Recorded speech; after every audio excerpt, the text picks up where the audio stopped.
Bonjour à tous et bienvenue dans ce 13h, vendredi 17 mars. Voici les titres. Naufrage Esther Miracle. Des facilitations administratives pour les survivants ont été annoncées hier par le Premier ministre Alain-Claude Bilibinze. CEMAC, l'insécurité alimentaire, un des points essentiels évoqués au cours de la 15e session des chefs d'État de la Communauté économique et monétaire de l'Afrique centrale, a relevé. Et puis au Sénégal, l'opposant Ousmane Sonko, une fois de plus sorti de son véhicule par les forces de sécurité. L'action a causé de fortes manifestations à Dakar. Vous le verrez. Naufrage Esther Miracle en ouverture au 9e jour de ce drame. Le capitaine du vaisseau, chef d'état-major de la Marine nationale, Bekale Meyong, a fait le point sur l'état d'avancement des recherches. Écoutons-le. Ce jeudi 16 mars 2023, entre 9h et 19h, les recherches se sont poursuivies dans la zone du naufrage du navire Esther Miracle en mettant en œuvre le même dispositif terrestre et naval des forces de défense et de sécurité. Aussi, grâce au concours des partenaires économiques, un système a été mis en place pour un ratissage total de l'épave du navire dans la journée du 17 mars 2023. Pour cette journée du 16 mars 2023, aucun corps n'a été retrouvé. Par ailleurs, des 15 corps repêchés le mardi 14 mars 2023, 12 ont formellement été identifiés par les familles. Le bilan provisoire de l'opération de recherche et de secours reste à ce jour inchangé, à savoir 124 secourus et 21 décès. Les recherches se poursuivent sans relâche. Je vous remercie. Au Gabon, le deuil national de 3 jours décrété par les autorités en mémoire des victimes du 9 mars 2023 du ferry Esther Miracle a pris fin hier au port Molle de Libreville. L'ambiance est froide avec la décision gouvernementale. Les porte-paroles des familles éprouvées nous apportent plus d'éclaircissements au micro de TV+. Maya Medza. Quand sont en train d'être enlevés, c'est par rapport au jour fixé par le gouvernement. Le gouvernement parle de 3 jours. Je pense que c'est le dernier jour, était hier. Donc on ne peut pas aller à la contre de la décision prise par le gouvernement. C'est la raison pour laquelle les tentes sont en train de s'emballer. On emballe les tentes. Mais pour les religieux, les gens restent toujours en prière. Il y aura toujours des groupes qui seront là pour consoler pour les familles qui n'ont pas pu retrouver les corps de leurs parents. Se libère, ce n'est pas nous qui le libérons. C'est juste que officiellement le gouvernement avait déclaré un deuil de 3 jours. Et je crois qu'aujourd'hui, hier était le terme du deuil de 3 jours.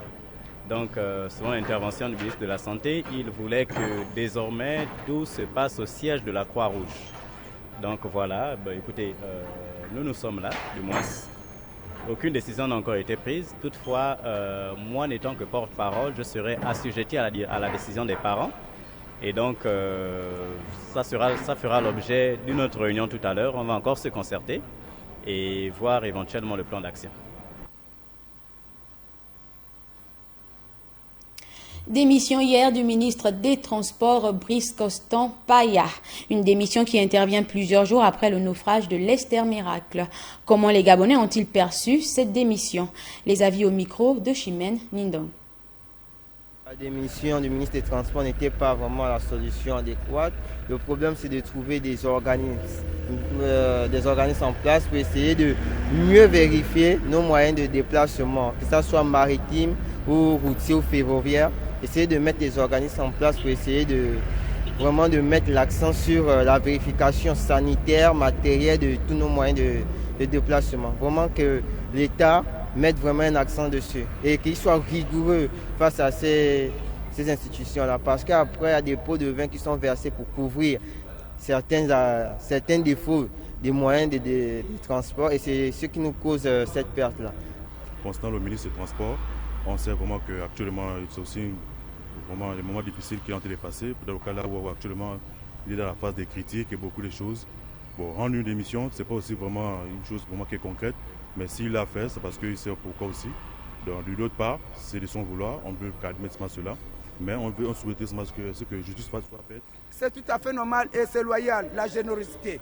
Lorsqu'on n'en peut plus, lorsqu'on se reproche de quelque chose, l'homme doit se remettre en cause. Je crois que c'est en âme et conscience qu'il a pu faire. Il est choqué. Je n'ai pas dit que je suis surpris que le ministre puisse démissionner, mais pour moi, je vois ça un peu comme un geste assez noble, vous voyez. Parce que, pourquoi je le dis? Je dis, bon, nous sommes dans un petit pays et souvent on a du mal à... Nous copions d'autres pays, mais pas dans certaines bases, vous voyez. Moi, je me suis dit, c'est dans certains grands pays, ils ont des catastrophes comme ça arrivent, et sous la tutelle de tel ministère, logiquement, la personne prend souvent la démission. Ce n'est pas pour échapper aux enquêtes, mais pour reconnaître peut-être que dans son élément, le travail n'a pas pu être établi selon son ministère. Et pour éviter toutes sortes de cacophonie, je peux dire, il a préféré démissionner. Bon, moi, le geste du ministre, ça m'a plu. Jusqu'alors, je suis un peu étonné. Ça se passe au Gabon, qui est un ministre plein d'émissions. Et puis, sur le plan administratif, les victimes et leurs familles bénéficieront de tout l'accompagnement nécessaire. Pour les rassurer, le Premier ministre Alain-Claude Bilibinde et plusieurs membres du gouvernement se sont rendus à leur chevet au port Molle de Libreville hier. Estelle Amvan. Au nombre des urgences consécutives au naufrage de l'Esther Miracle, le rétablissement des pièces administratives des rescapés et le soutien aux familles dont les victimes ont été retrouvées et identifiées.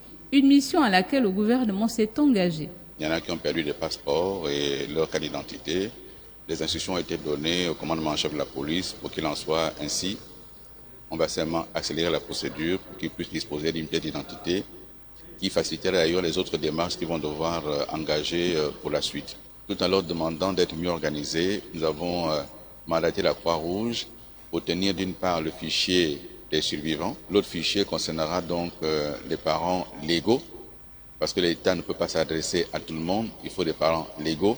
Une semaine après ce drame maritime, 16 personnes sont toujours portées disparues. Les recherches, elles, se poursuivent, rassurent les autorités. Pour ce qui est des parents dont les corps ne sont pas retrouvés, nous allons continuer à travailler avec ces parents-là. Nous mettrons tout en œuvre pour retrouver les corps, mais à l'impossible nous étant tenus, nous ferons en sorte de mettre tout ce qui est à notre pouvoir pour retrouver les corps. Plusieurs actions sont annoncées par l'équipe gouvernementale, notamment l'établissement d'un fichier des survivants en collaboration avec la Croix-Rouge, l'accompagnement par un suivi psychologique des rescapés sur une longue période et l'établissement d'un fichier des représentants légaux des familles des victimes. Parmi les différents soutiens étaient également présents au port Molle de Libreville les tradipraticiens témoignant de leur solidarité aux familles éprouvées. Maya Medza.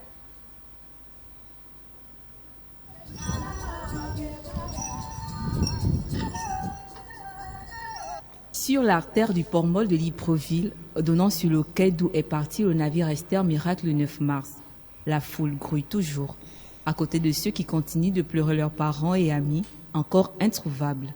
Une présence attire principalement l'attention, les tradipraticiens.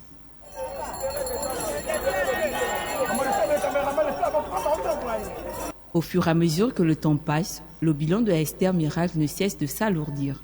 La présence des traditionalistes au 8e jour ne cesse de susciter les interrogations. Pour certains, l'arrivée tardive de ces hommes et femmes serait inappropriée, car selon ces derniers, leur pouvoir mystique aurait pu contribuer à la localisation des disparus.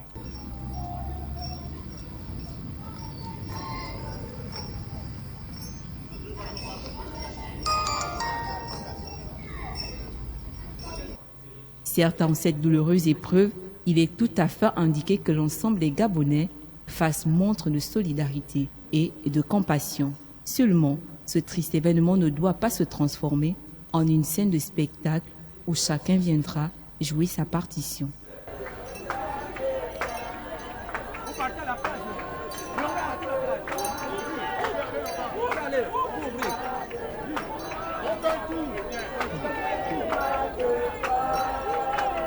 Le port-mol de Libreville se veut donc être un lieu de recueillement. Faire du naufrage de l'Esther Miracle une récupération serait faire preuve de cynisme et d'insensibilité, car la tradition africaine nous invite au respect des morts. Toute autre actualité à présent, arrivée du chef de l'État à Yaoundé au Cameroun. Le chef de l'État prend part au 15e sommet ordinaire des chefs d'État et de gouvernement de la CEMAC. À sa descente de l'avion, le leader gabonais a eu droit à un accueil chaleureux des autorités locales et de la communauté gabonaise du Cameroun. Bienvenue Miko. Aéroport international. Une nouvelle page de l'histoire des relations entre le Gabon et le Cameroun s'ouvre ce jour ici avec l'entame de ce séjour du président de la République en terre camerounaise. Le 15e sommet ordinaire de chefs d'État et de gouvernement de la CEMAC qui se tient est une nouvelle opportunité de retrouvailles et d'échanges entre les deux leaders et leurs homologues de la région d'Afrique centrale. La rencontre porte sur le développement économique, la solidarité et la bonne gouvernance au sein de l'institution communautaire. Elle fait suite aux différents sommets extraordinaires organisés ici en 2019 et 2021. L'accueil réservé au président de la République à sa sortie du salon d'honneur est un instant de communion partagée et de ferveur populaire avec la communauté gabonaise venue en masse le saluer. Nous sommes là pour accueillir sur le territoire camerounais Ali Bongo. Président, nous t'aimons. Accueil chaleureux à notre cher président ici à Yaoundé, à l'aéroport Simalène de Yaoundé. Un accueil chaleureux. À son arrivée ici à Yaoundé, le président Ali Bongo Ondimba, qui devrait avoir des entretiens en tête-à-tête avec son homologue camerounais, a donc eu droit à un véritable témoignage de soutien et d'adhésion pour son action inlassable et son leadership reconnu sur l'échiquier politico-diplomatique et environnemental international. Au cours de cette rencontre, la question de la sécurité alimentaire a pris une place de choix. Malgré son potentiel naturel, la CEMAC fait face au risque d'insécurité alimentaire, avec 45% de la population sous-alimentée. L'analyse d'Alexandre Baondo. Au moment où le sommet des chefs de l'État de la communauté des États monétaires de l'Afrique centrale vient de baisser ses rideaux, il ressort qu'une stratégie commune de ces pays membres s'impose en matière agricole. Un secteur qui est confronté à d'énormes contraintes. Une population agricole à forte régression au profit d'une urbanisation progressive et accentuée. Une production alimentaire qui n'arrive pas à répondre aux besoins des populations, créant ainsi une situation d'insécurité alimentaire de plus en plus grave dans les tranches des populations les plus défavorisées. Pour ce faire, 5 défis majeurs s'imposent à la CEMAC. D'abord, elle doit s'atteler à améliorer les conditions de vie des producteurs par l'accroissement des revenus. Il s'agit de créer les conditions favorables pour les groupes les plus défavorisés pour leur accès à l'alimentation et à la satisfaction de leurs besoins naturels de base. Elle doit également accroître la productivité de l'agriculture dans un contexte de forte urbanisation et de déplacement des zones rurales. Développer des infrastructures pour l'accès au marché. L'enclavement, le coût des transports, le manque d'alternatives dans les possibilités d'échanges physiques constituent des freins considérables à l'activité économique générale. Ne doit demeurer en reste l'augmentation des budgets nationaux alloués au secteur agricole. Enfin, négocier les accords commerciaux, régionaux et internationaux stimulants et bénéfiques pour le secteur agricole rural. Il faut dire que malgré le potentiel naturel de la CEMAC, le secteur agricole reste largement sous-développé. Le pétrole et les minéraux ont tendance à dominer les économies et les exportations des pays de la CEMAC, alors que 45% de sa population souffre de sous-alimentation. Et puis, le Gabon, comme tout bon pays à travers le monde, a célébré cette semaine la journée internationale des mathématiques. Une seule question, pourquoi y a-t-il un manque de vocation en mathématiques au Gabon? Une situation qui ne laisse pas insensibles les pédagogues gabonais. L'analyse d'Alexandre Baondo. Au lendemain de la journée internationale de la mathématique, une seule interrogation demeure. Pourquoi l'apprenant gabonais a réellement du mal à s'approprier cette discipline, contrairement aux élèves des pays voisins? Comme tout le monde le sait, c'est pas trop un secret. L'éducation s'est beaucoup dégradée. Et du coup, en particulier l'enseignement des mathématiques, il y a beaucoup de problèmes dans le secteur de l'éducation chez nous. Bon, je pense que le gouvernement s'attelle à les résoudre et on espère le plus vite possible parce que on est en train de toucher le fond. Tant bien que mal, les pédagogues du Gabon, avec le peu de moyens mis à leur disposition, essayent de susciter les vocations. Je pense que déjà fournir des enseignants de qualité à l'éducation nationale, c'est notre modeste contribution à l'ENS. Et puis, une vocation mathématique, c'est plus personnel. C'est sûr qu'on peut transmettre l'envie d'apprendre plus les mathématiques en ayant une attitude passionnée, une attitude de bon communicant devant les élèves, devant les étudiants. Mais ça encore, ça n'adhère pas pour tout le monde. Pour ces spécialistes de l'éducation, il y a urgence de trouver les mécanismes pour renverser la tendance. Une piste de solution, ce serait déjà avoir plus d'enseignants qui soient motivés et passionnés. Donc peut-être agrandir les structures de l'ENS pour que nous puissions accueillir plus d'enseignants de mathématiques, pour que nous puissions former plus d'enseignants de mathématiques.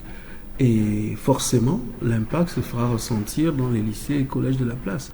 Toujours pour sensibiliser les élèves, les étudiants et toute la population en fait sur ce qui se fait en mathématiques. Au quotidien, calculer, compter, résoudre des problèmes sont quelques notions essentielles pour appréhender la vie courante et aussi s'insérer dans la vie active et professionnelle. Ne pas maîtriser les bases des mathématiques peut être un véritable handicap, voire une source d'exclusion sociale. Descendons à présent dans la rue avec l'une de nos stagiaires, Ruth Matsonga, pour recueillir les avis des uns et des autres sur le choix des produits les plus sollicités pour les soins esthétiques. Regardez. Les produits naturels, c'est mieux. C'est parce que les produits naturels, ça donne déjà une valeur naturelle d'une femme. Et ensuite, quand toi-même tu es également naturel et tu aimes tout ce qui est naturel. Je préfère des produits bio. Parce que pour moi, les produits bio sont les moins nocifs. Peut-être il n'y a pas trop de produits, trop de produits chimiques à l'intérieur et ça agresse moins la peau que des produits modernes. Je préfère les produits bio et c'est ce que j'utilise d'ailleurs. Je préfère les produits bio, surtout ceux ici de notre culture. Ils ne décapent pas la peau, ils ne l'abîment pas. En fait, nos produits sont naturels et en fait, ils vont avec la peau noire. Des produits modernes, parce que je ne connais pas comment des produits naturels là se font. Je préfère les produits modernes et c'est ce que j'utilise. Cap à l'intérieur du pays, cette fois-ci, à OIM, Assemblée générale hier des agents du centre hospitalier régional. Autour du secrétaire du syndicat national du personnel de santé, les membres ont évoqué la non prise en compte de leur cahier de charges et le déficit de communication de la direction générale et des partenaires sociaux.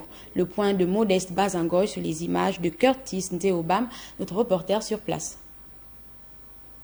Est-ce qu'il vient le directeur général? Quand on parle comme ça, est-ce qu'on en a mal parlé? C'est la vérité. Ils étaient nombreux, les agents du centre hospitalier régional d'OIM, à répondre présents à l'Assemblée générale ordinaire, organisée par le secrétaire provincial du syndicat national du personnel de santé. Le SYNAPS déplore le refus du dialogue et la non prise en compte du cahier des charges des revendications par la direction générale du centre hospitalier régional d'OIM. Le directoire d'aujourd'hui, notamment le directeur général, n'a jamais voulu nous recevoir. Et d'ailleurs, il n'a jamais voulu nous considérer comme étant des collaborateurs ou alors comme étant une organisation suffisamment représentée, légale. Il n'a jamais voulu nous considérer comme étant des partenaires, parce que nous nous positionnons comme des partenaires. Au cœur des revendications, le personnel soignant exige la réhabilitation de tous les agents exclus de l'hôpital sans respect des procédures administratives légales, le paiement intégral des primes des gardes et la mise à disposition du matériel chirurgical, du bloc opératoire et de la petite chirurgie. La prise en charge par la CNAMJS AVP aux urgences. La publication mensuelle et régulière de la production de l'hôpital, pour n'en citer que celle-là. Des manques qui font monter la tension. Je suis en train de vous dire que ce qui va se passer, l'anarchie qui va bientôt s'installer, nous ne sommes pas responsables. Comment comprendre que Dr Ekaban, je produis de l'argent dans cet hôpital? Je travaille, je viens faire des interventions le week-end. Un jour, ce monsieur-là, Alexis est où là? Il me dit, je lui dis, mais Alexis, vous m'avez donné combien ce mois-là? Il dit, oh, on t'a donné 3 gars. Quand je lui demande, maintenant, quand je viens les samedis, les dimanches, il dit, on ne compte pas ça.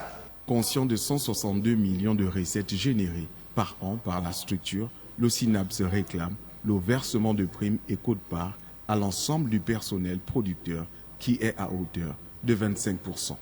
Pour faire entendre leur voix, les agents du centre hospitalier régional d'Oyem ne comptent pas s'arrêter là.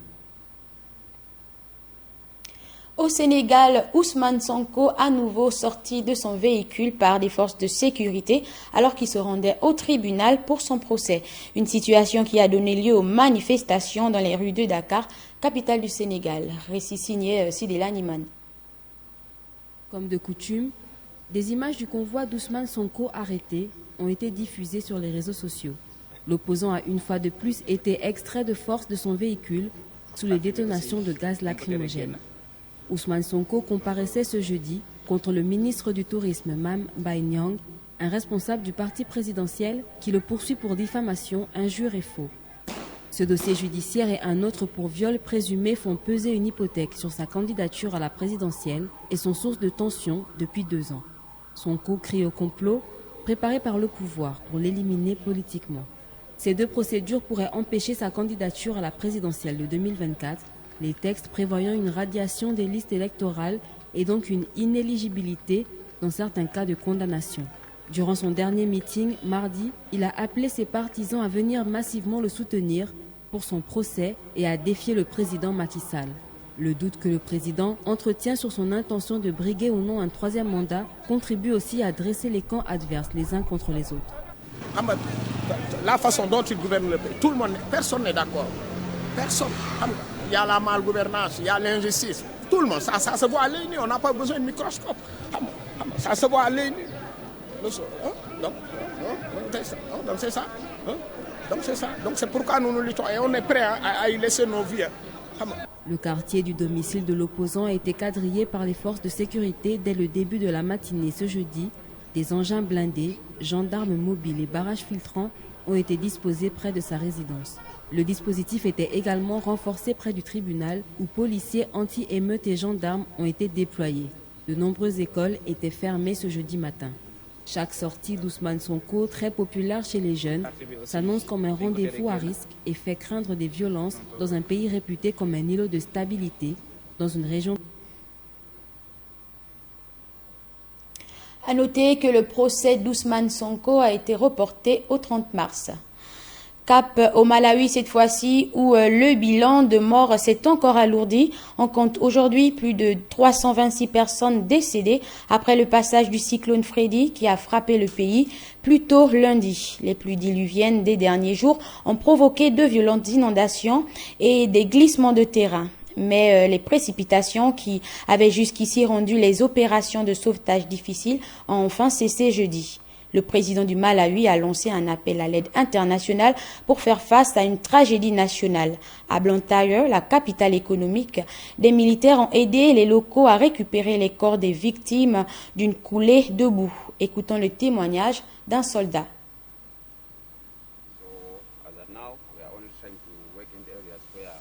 Pour l'instant, nous essayons de travailler que dans des zones où au moins le sol est praticable. Car vous savez, quand vous commencez à creuser et que vous vous trouvez sur un sol mouillé, le travail devient très difficile. Donc pour l'instant, nous comptons sur des gens qui étaient des voisins, des personnes qui vivaient dans les maisons qui ont été emportées dans cette zone. Dès qu'ils nous informent qu'il semble y avoir des personnes mortes, nous venons et nous essayons d'aider en creusant. En regardant ce qui se trouve derrière moi, je ne peux pas dire quand nous aurions bientôt fini, parce que d'après le rapport des gens qui vivent ici, il y avait tellement de maisons ici et tellement de personnes sont portées disparues. Ce qui veut dire que là-dessous, il y a beaucoup de corps. Fin de cette édition d'information. Merci de l'avoir suivi. Excellente suite de programme sur TV+.